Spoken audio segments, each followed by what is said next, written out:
Every war in galactic history followed predictable rules until humans entered combat and those rules stopped applying. This is not a story about better weapons. It's about what happens when a species refuses to fight the way logic expects. Kurith had watched soldiers die for 30 cycles, but nothing prepared him for this particular brand of absurdity. The holographic display flickered in the command center, casting blue light across his four eyes while he sat frozen, mandibles slightly apart in what any Vryn would recognize as profound confusion. The footage looped for the 7th time. 17 elite shock troopers, 1 human, 2 laughably antiquated firearms. 0 survivors on the Vryn side. Replay segment 4 alpha again. Kurith clicked to the analysis drone hovering near his workstation. The drone complied without comment because unlike Kurith it lacked the capacity for existential dread. Senior tactical analyst was supposed to be a respectable position. 3 decades of service. 47 campaign assessments. 6 commendations for strategic accuracy. Kurith had predicted fleet movements, analyzed enemy supply lines and correctly forecasted battle outcomes with 94% reliability. He had never in all those cycles written a report that began with the phrase "conventional military theory has become functionally useless." He was about to start now. Kurith's service record spoke for itself, though he rarely bothered speaking of it himself. 47 campaigns across 6 spiral arms. He had analyzed the Kelthrin swarm's hive tactics on Praxis 9, predicted the Zalthari defensive collapse at Crimson Gate, and personally restructured the invasion protocol that brought the Methodian collective to terms in under 4 planetary rotation. His Kaiten bore 3 scars from actual combat postings, back when he was young and stupid enough to think field experience built character instead of trauma. The Vryn Empire did not conquer territory through luck or numerical advantage, despite what the propaganda networks claimed. They won because they calculated. Every invasion followed doctrine refined over 2,000 cycles of warfare. Orbital superiority first, atmospheric denial second, ground forces third, but only after aerial reconnaissance mapped every defensive position down to individual weapon emplacements. Shock troopers deployed in 17-unit formations because mathematical models proved 17 was the optimal number for urban penetration, tunnel clearing and facility seizure. Each trooper carried plasma repeaters calibrated to pierce standard military shielding, wore armor that could withstand directed energy weapons up to Class 7, and trained for 4 cycles before seeing actual deployment. It worked. It always worked. Until humanity. The Earth problem started 6 months ago when a Vryn scout fleet made first contact near the species' home system. Initial assessments classified them as primitive, aggressive, and catastrophically attached to projectile weapons that belonged in a museum. They had barely achieved faster than light travel. Their largest vessels massed less than a Vryn frigate. High Command authorized expansion into human territory with the same enthusiasm one might reserve for claiming an undefended asteroid field. Target 77 Blue was supposed to be routine, a minor colony world, population roughly 40,000, limited orbital defenses, no military fleet in system. The invasion force was actually smaller than standard protocol recommended because why waste resources on what amounted to a cleanup operation? Kurith had flagged 3 minor concerns in his preliminary assessment. Human psychological profile suggested unusual aggression. Their weapons technology, while primitive, showed bizarre versatility, and there was something in the cultural data about entertainment media that bothered him, though he could not articulate why watching recordings of humans shooting each other for fun felt relevant. His concerns were noted, filed and completely ignored. Commander Thurek had actually laughed, which sounded like rocks grinding in a disposal unit. They fight with chemical propellants, Kurith. We have plasma. This is mathematics. Mathematics, it turned out, had failed to account for insanity. The War Council convened in the Dominance, the fleet's command carrier, with all the ceremonial weight such occasions demanded. Kurith attended remotely, his holographic projection shimmering at the edge of the circular table, while senior officers occupied physical space like they occupied star systems. With absolute confidence, Commander Thurek stood at the center, all 8 feet of decorated chiding and military certitude. His tactical display rotated slowly, showing Target 77 Blue in nauseating detail. Human defensive capabilities are, to employ technical terminology, laughable. Satellite network is civilian grade. Ground installations use reinforced concrete, which our plasma repeaters cut through like tissue. Air support consists of chemically powered aircraft that barely break supersonic speeds. Vice Commander Lacasse gestured toward the planetary scan. Population centers show minimal fortification. Intelligence suggests most humans on this colony are farmers, technicians and support personnel. Military presence is estimated at 400 individuals, poorly distributed across 6 settlements. Arms? Someone asked from the far side of the table. Primitive kinetic weapons, rifles that fire metal slugs using controlled explosions.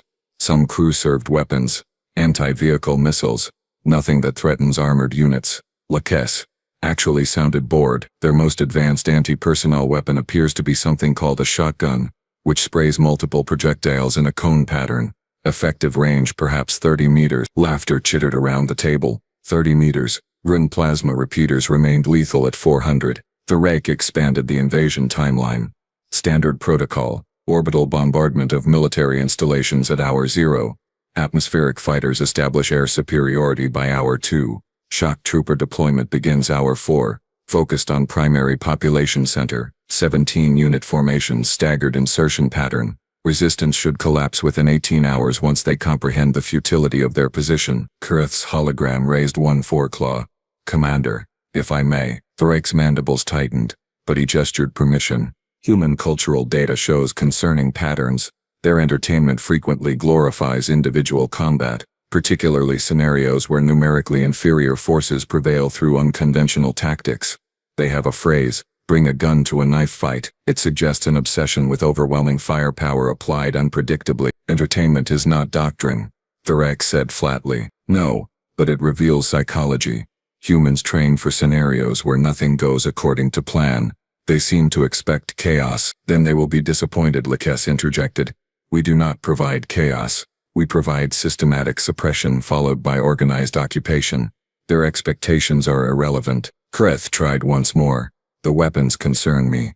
Not because they are dangerous, but because they are so many. Every human appears to own multiple firearms. Some own dozens. Why maintain such redundancy unless your tactical doctrine assumes equipment loss or specialized application? Thrake's secondary eyes narrowed. Kyrth, your caution is noted and disregarded. We have conquered species with energy shields, powered armor and orbital defense networks. These humans fight with gunpowder and optimism. The hologram winked out. Kyrth sat alone in his analysis chamber, looking at cultural data he could not adequately explain, feeling dread he could not adequately justify. He began drafting contingency reports. No one would read. The initial assault unfolded with textbook precision, which should have been Kyrth's first warning that everything was about to go catastrophically wrong. Orbital strikes vaporized 3 military installations at 0400 local time. Secondary bombardment collapsed the colony's communication hub, 2 vehicle depots and what intelligence identified as an ammunition production facility. Atmospheric fighters swept the skies by 0600, encountering exactly 0 resistance because the humans apparently did not believe in maintaining air patrols during peacetime. Peacetime, Kyrth muttered to himself, monitoring data feeds from his station. They were in peacetime right up until they were not. Shock trooper transports began landing at 0900. 17 unit formations deployed across 6 insertion zones, moving through morning fog toward population centers with the mechanical efficiency that made the Vren Empire functionally unstoppable. Squad Alpha 1 reported light resistance near the primary settlement. 3 humans with rifles, firing from a retail establishment that sold agricultural equipment. The humans managed 4 shots before plasma fire reduced their position to slag and regret. Squad Alpha 4 encountered 2 humans in a ground vehicle, both armed with shotguns. The vehicle exploded. The humans did not. By hour 6, the invasion was proceeding ahead of schedule, which meant Kyrth was watching his displays with increasing unease while everyone else celebrated preliminary success. The reports bothered him, not the casualties. Those were expected. What bothered him was what the casualties were wearing. Thermal imaging shows human combatants in standard civilian clothing, he said to no one in particular, because talking to yourself was still talking and therefore felt productive. No armor, no uniforms, no coordination markers. A message pinged from Squad Beta 3. Encountered resistance at water treatment facility. 5 hostiles eliminated.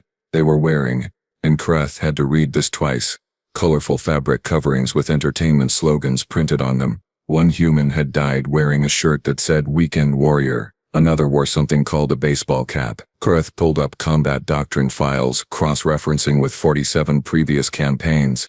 Every species the Vren had fought wore something. Body armor, environmental suits, ceremonial war paint, tactical exoskeletons, anything that signaled, I am a soldier engaged in combat. Even the Kelthrin swarm had biological carapace modifications. Humans showed up to lethal military engagement looking like they had been interrupted during leisure time. Squad Gamma 7 reported taking fire from a residential structure. 6 humans, mixed ages, armed with various rifles. They fortified their position using furniture.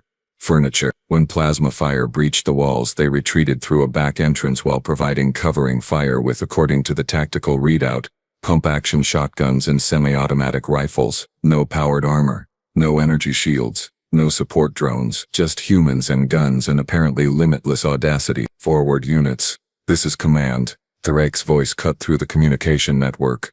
Resistance is scattered and disorganized. Maintain formation integrity. Suppress all hostiles. Proceed to Phase 2 objectives. Kareth opened a private channel. Commander, I am observing unusual patterns. The humans are not fighting like soldiers. They are fighting like citizens who happen to own military-grade weapons. There is no command structure we can identify, no supply lines we can cut, no strategic positions they are defending with coordinated intent. A long pause. Then, so they are disorganized and doomed. How is this a problem? Kareth did not have a good answer.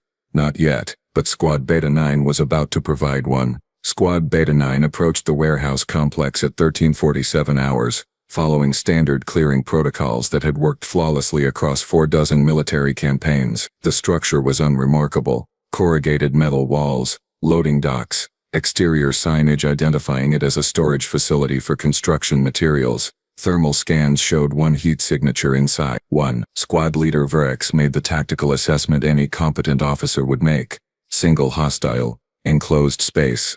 17 trained shock troopers with plasma repeaters. This would take approximately 90 seconds. His estimate was off by about 85 seconds. Kareth watched the helmet camera feeds from all 17 troopers simultaneously, his analysis training allowing him to process multiple video streams without cognitive strain. He saw Verex signal the breach, saw 4 troopers move to the main entrance while others covered secondary exits, saw the door mechanisms override and the squad pour inside with practiced efficiency. The warehouse interior was dim, cluttered with metal shelving units and industrial equipment. The human stood in the center of the space, approximately 30 meters from the entrance, making no attempt to hide or seek cover. He was wearing blue pants and a red shirt. He was holding 2 revolvers. Contact, Verex transmitted. Single hostile, armed with primitive kinetics. Demand surrender. The human did not surrender. The human smiled, which Kareth would later describe in his report as profoundly unsettling given the tactical circumstances. Those are revolvers, Trooper Hex said over squad communication, his voice carrying what might have been amusement.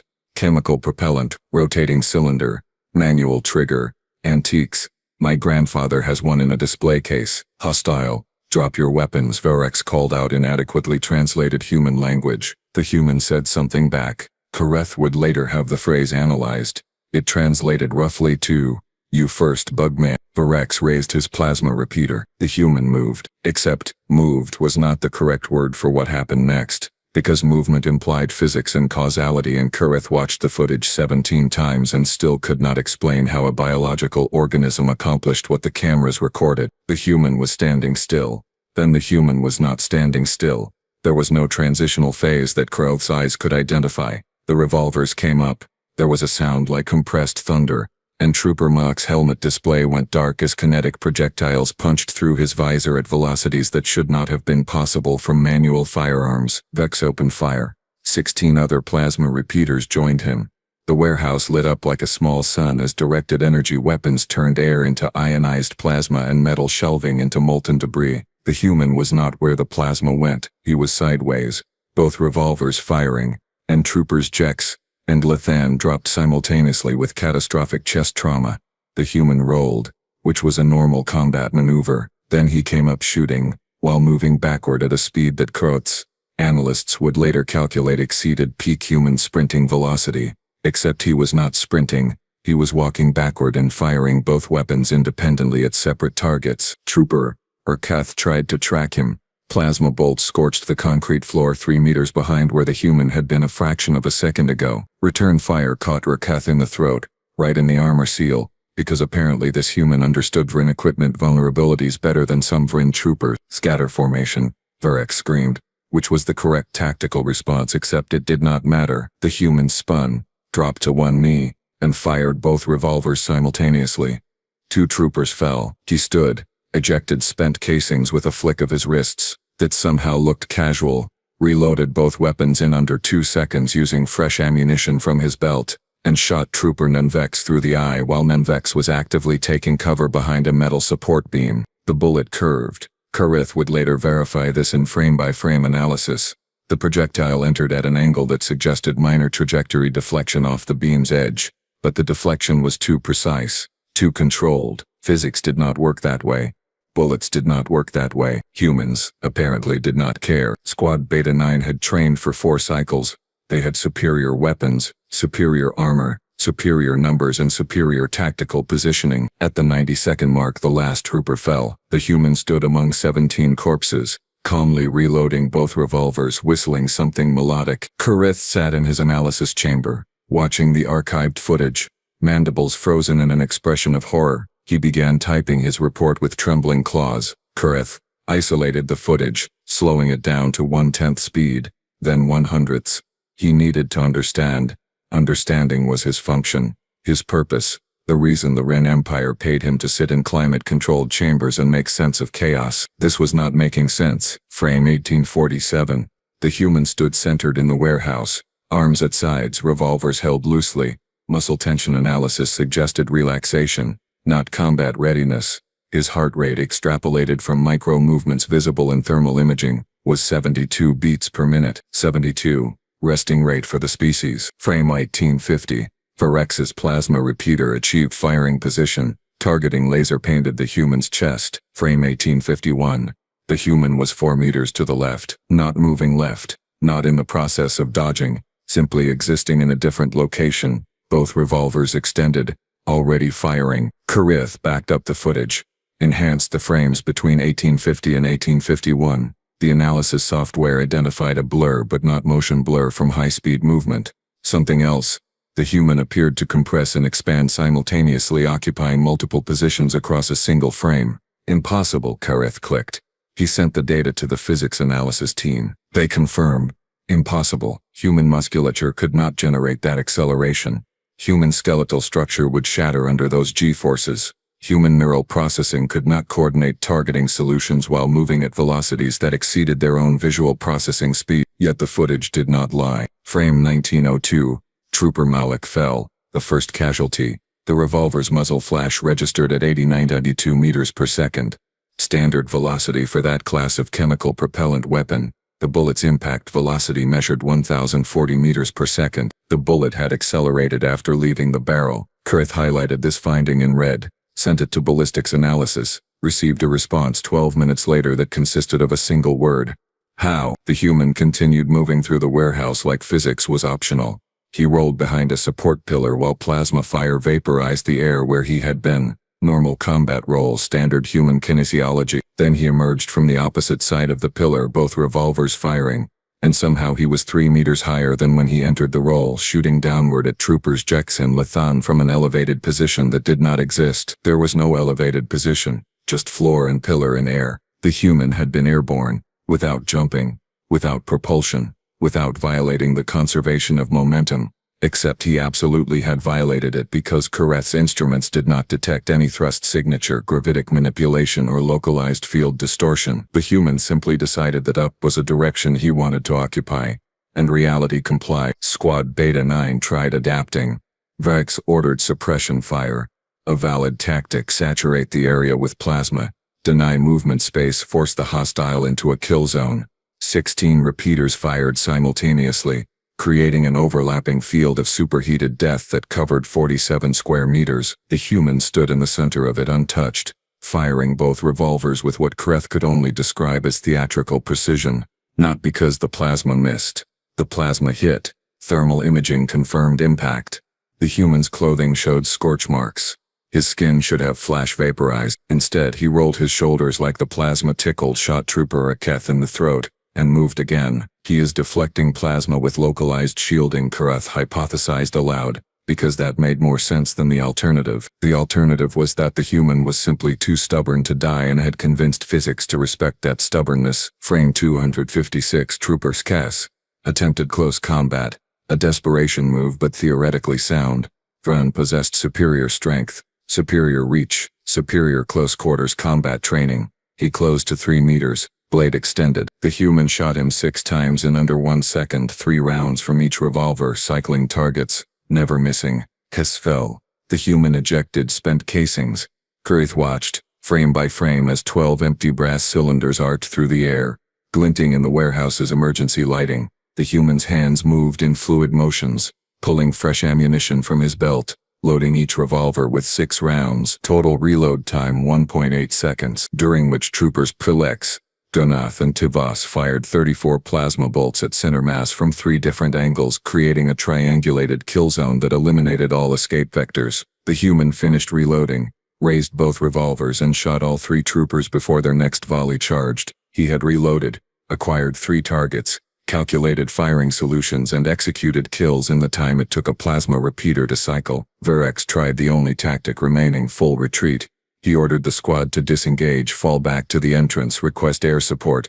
Sound tactical decision, not cowardice. Pure survival calculus. The human shot the door controls. The main entrance sealed. Secondary exits. Verrex transmitted, voice cracking with something the Vrin language had limited vocabulary for: pure distilled fear. The remaining 9 troopers ran, not tactically retreating, running. Panic flight. The human walked after them, whistling, not jogging, not sprinting, walking at what thermal analysis suggested was 4.2 kilometers per hour, standard human pedestrian pace. He caught them anyway. Trooper Nauvex tried hiding behind a forklift. The bullet found him through a gap, 8 centimeters wide, traveling a curved trajectory that ballistics teams would later argue about for weeks. Trooper Seka discharged his entire plasma cell in wild suppression fire. 47 bolts, 0 hits. The human's return fire took Seka's primary lung with surgical precision. By frame 2047, only Velrex remained, backed into a corner, weapon empty, mandibles clicking the Vrin prayer for honored death. The human stopped 3 meters away, revolvers pointed downward. He spoke. Later translation: "You boys should have stayed home." Then he shot Velrex once, center mass, and holstered both weapons. The human left through a side door, still whistling, stepping over 17 corpses like they were discarded equipment. Kurith stopped the playback. He had watched death before. He had never watched impossibility. Kurith summoned every specialist the fleet carried: physicists, combat analysts, xenobiologists, weapons experts, even a philosopher whose primary function was explaining why other species behaved incomprehensibly. They gathered in the analysis theater, all watching the same footage Kurith had been watching for 6 hours straight. No one spoke for the first 3 minutes. Then everyone spoke simultaneously. Gravitational anomaly, the physics specialist insisted, gesturing at the frames showing the human's impossible movements. Local field manipulation, possibly implanted technology. No field signatures detected, Kurith countered, highlighting the sensor data. No electromagnetic variance. No exotic particle emissions. Nothing. The xenobiologist expanded a thermal image. Adrenaline response. Human endocrine systems produce chemical compounds that enhance strength and pain tolerance during stress.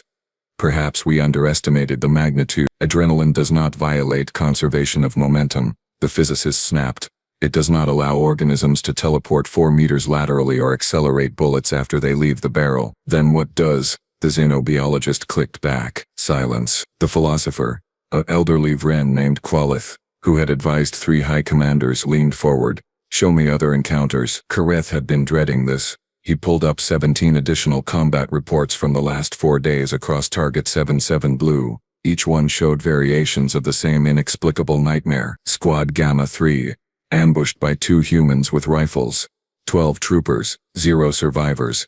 The humans fired from positions that geometry insisted they could not occupy. Squad Delta 7, engaged 4 humans defending a residence. 15 troopers deployed with armored support. The humans killed the vehicle crew through 40 centimeters of composite armor using weapons classified as anti-personnel only. Squad Alpha 12 encountered a single human female with a shotgun. She killed 9 troopers while sustaining injuries that should have incapacitated her 3 times over. Medical scans recovered post-mortem showed she had been shot twice during the engagement. She kept fighting for 4 minutes after the second hit. Pattern recognition, Kareth announced, highlighting data points across all engagements. Humans demonstrate consistent performance enhancement during combat that exceeds baseline physiology by factors ranging from 300 to 800%. Enhancement increases proportionally with danger level. The more threatened they are, the more impossible they become. Impossible is not a technical term, the physicist objected weakly. Then provide me a technical term for bullets that curve, humans who move faster than their nervous systems should allow, and warriors who survive plasma burns through apparent willpower, Kareth said. Mandibles tight. Korliyath spoke quietly. Fear response. We are seeing their fear response. They show no fear, the combat analyst said, rewinding to the warehouse human's face. Calm, almost cheerful. Elevated heart rate barely reaches 90, no panic markers. Not their fear, Koleth clarified.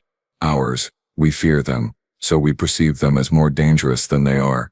Psychological projection affecting our sensor interpretation. Kareth had considered this. He pulled up raw sensor data, mathematical certainty untouched by perception, distance measurements, velocity calculations, impact force readings.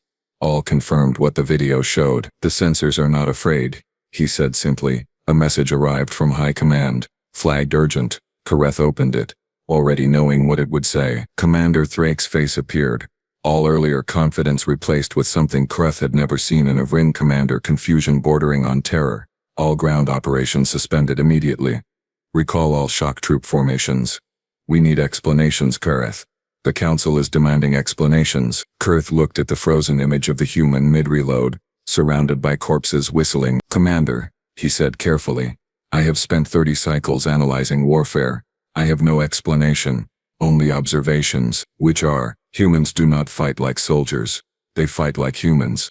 And we have no doctrine for that. The emergency session convened 8 hours after High Command suspended ground operations.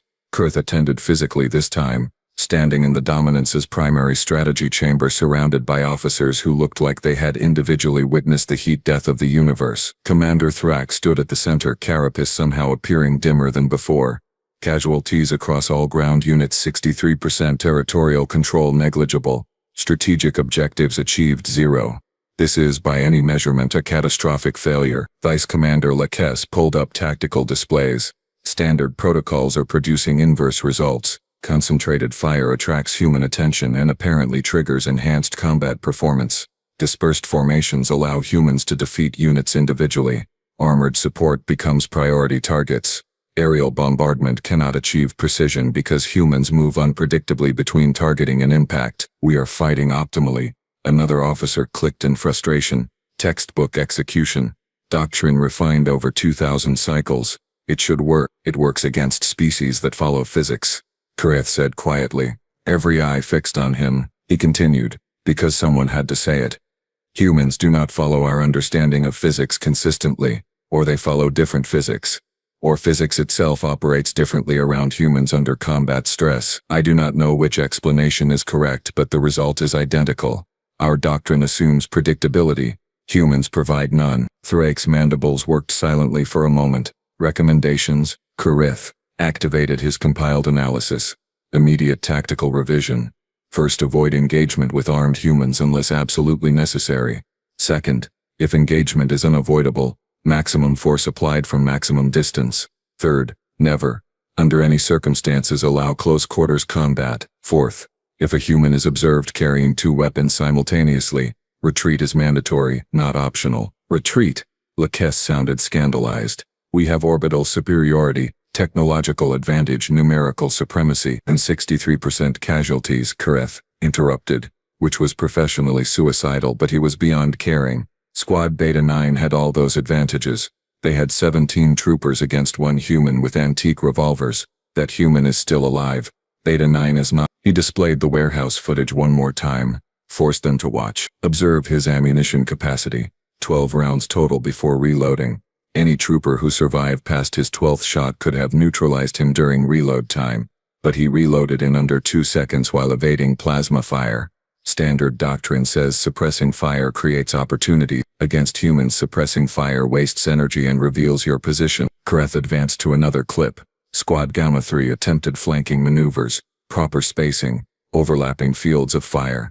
The humans split their attention, engaged targets in multiple directions, simultaneously with accuracy that should require dedicated targeting computers. They processed battlefield information faster than our troopers could adapt. The philosopher Koleth spoke up. What you're describing is not superior training. This is fundamental incompatibility between our warfare model and human combat psychology. Correct, Koleth agreed. We fight to achieve objectives. We calculate, we plan, we execute with precision. Humans fight like fighting is the objective. They do not care about territory or resources or strategic position. They care about winning the immediate engagement through whatever means necessary. Logic optional. The rake slumped slightly, a posture Koleth had never seen from him. New engagement protocols. Minimum engagement range 400 meters. Maximum squad dispersion. If humans demonstrate enhanced performance capabilities, full withdrawal to orbital support range, no heroic stands, no attempts to salvage tactical pride, we are abandoning the ground, Lacasse said flatly. We are acknowledging reality, Thrake countered. Koleth, compile your analysis into new tactical guidelines. Distribution across all combat units within 4 hours. The meeting dissolved into smaller strategy groups. Officers arguing about how to restructure 2,000 cycles of military tradition around one impossible species. Koleth returned to his chamber, began writing. New Rule 1.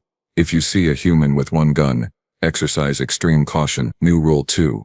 If you see a human with 2 guns, you are already dead. You just have not stopped moving yet. He wondered if High Command would approve that phrasing. He wondered if it mattered. Across the planet below, humans continued defending their homes with chemical propellants and absolute refusal to behave according to anyone's expectations. The Vryn Empire, for the first time in living memory, had no answer. Koleth filed his final report at Aero 300 hours when the command center was quiet except for the hum of environmental processors and the distant thrum of engines maintaining orbital position. 30 cycles of service.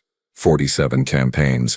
94% accuracy predicting outcomes. Target 77 Blue would not be outcome 48. He pulled up the warehouse footage one last time, watching the human with his revolvers moving like reality was negotiable, whistling like slaughter was background music.